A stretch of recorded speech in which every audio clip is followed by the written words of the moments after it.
If you saw my last video, you know I have a stalker, so here's part 4. The last thing I told you is this guy wanted us to know that he was trying to break into our house. And you guys asked for it, so I'm gonna do Bejeweled Scream. So a few days later, I was home alone, which in retrospect, we should have known that none of us should have been alone ever since those things happened. But I was in college, so I thought I was invincible. And we lived in the middle of a canyon, so at night it would get really, really foggy, to the point where you couldn't see 2 feet in front of you. I was sitting in my room and I heard this knocking. But it wasn't really knocking, it was more of like a clank. I remember sitting there thinking, what is that sound? I was like, maybe it's just a tree branch hitting the house. But it kind of sounded like it was moving in a pattern around the house. So I quietly got up out of bed and made my way over to the window. But when I looked out the window, I saw a shadow move. So at that point, I was terrified.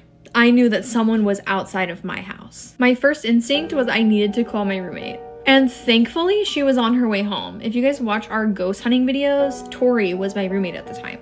But then it started to get even worse. The knocking started to become a countdown. The best way I can describe it is like it was knocking 5 times all the way around the house.